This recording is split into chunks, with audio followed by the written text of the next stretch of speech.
You know, Bob, you actually started that record. I don't know how it happened that all of a sudden we cut the tracks that were going to be I Walk Alone, the one song I sang, you know, which was the last track on the record, ironically enough. Even though Gene and I rearranged some of it, but we recorded it to get it started. And I'm so sorry that you couldn't continue on that, because we did go a little more towards what was considered grunge. You know, we started, Gene was very attracted to that. You know, I used to describe it as like, well, it's going to be a darker, meaner, you know, revenge album, okay? And that meant, you know, a guy that worked with Alice in Chains and stuff. And I was going through a lot of stuff in my personal life at the time that I just kept writing songs and riffs, and they were usually they were very dark and kind of wild. Paul very uncomfortable with the vibe, but they weren't sure what to do next.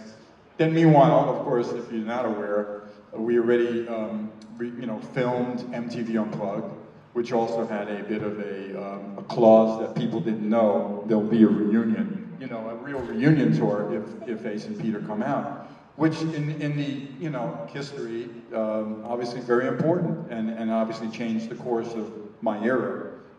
So that record I really gave my heart and soul into, even though it was dark and everything, and then it had to be shelved for a while. The mixes that came out were all weird, you know. It was a tough time for me. Because first of all, they go off to this huge, they're selling out stadiums and stuff, and I'm just like, okay, they still paid me because they kind of knew, well, what happens if Ace and Peter just quit 1 month in? Right. You know what I mean? Kiss still exists with Eric Singer and myself. So it was an awkward time. It was real hard for me, but I learned, you know, that, well, my talent will get me through this if I stay positive. Eventually the record came out, and they did a little press for it. Jungle, the first single, right, it came out, which was one of my co-writes. But it's a strange record, you either love it or hate it. We know, like, the elder Paul doesn't really like it. My biggest regret was that Bob didn't hang in there and do a darker, uglier album for us, you know. But I'm still proud of it in many ways, and it's just another one of those interesting, you know, facets of what is Kiss and the Kiss catalog. Bruce, was it communicated to you during that reunion that should Ace step out, that you would step in? No, but it was the only, I think it was if the whole thing self-imploded. Okay, then go Not back. so much, oh, we'll pop you in. And by the time Ace wasn't happy, and they were seeing that things were looking iffy, okay? I remember hearing, and I'm thinking, would I, you know, become the spaceman? This is weird. What if they asked me, what would I do? And in the end, it was much easier and the right path to have someone like Tommy. First of all, I would have had to assume the role of a spaceman and do every riff much closer to Ace, which wasn't really my style, you know, where Tommy knew that and embraced it. So in the end, I really think that it wasn't meant to be for me to remain in Kiss, which was something I did miss greatly, but it would have like kind of pooped on my era if I suddenly then, and then part two, I became the spaceman. It just would have been weird, and I do think, even though everybody loved Ace and wanted to see Ace, that was his decision not to be in the band anymore. They didn't fire him, you know, and Tommy does an admirable job of keeping it going, and Eric Singer's done a great job as the Catman, even though at least I had 5 glorious years with him, you know, between Unplugged and the Live 3 and the Revenge album. I know Bob loved working with Eric, and I know that Bob, if Eric wasn't up to top level, there would have been a different drummer there. You remember that? We were looking at drummers. He was auditioning drummers because we knew that Eric Carr was sadly going to be too sick to perform, and then sadly, of course, he passed away during that period. But again, it was a weird transition time, but when I look back at it, it was all meant to be for a reason, you know, how it all planned out. So, Bob, I want to ask you about the Destroyer record, one of the greatest records of all time, and it really took Kiss to the next level.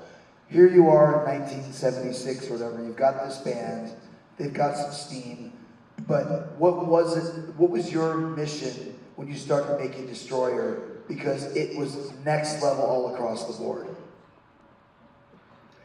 Well, okay, so I went to see Kiss play live in Ann Arbor, Michigan.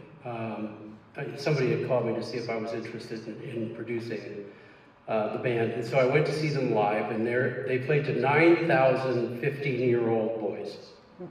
and there wasn't a girl in the audience.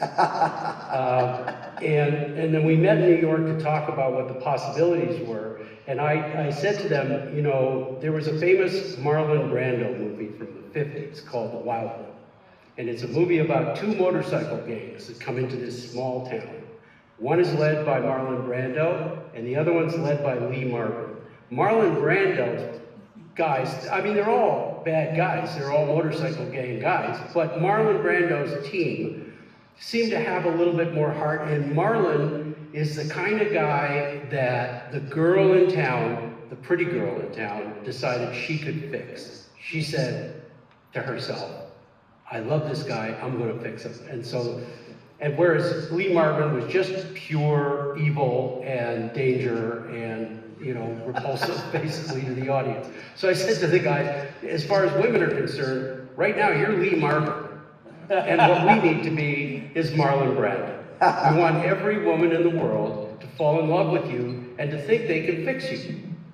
So we need to add a little bit of vulnerability and a lot more sort of candor, and we need to expose a little bit of our more sensitive side, etc., while still retaining the ballsy, you know, heavy rock bass of the band and everything. They liked that. They got it because they were, you know, they're all fans of media, and Gene in particular was a fan of movies and television and stuff, so they completely understood what it was that I was talking about, and that was the mission, that we went in to try to create something. So like, you know, when I sat at the piano, figuring out, dum, do you love me?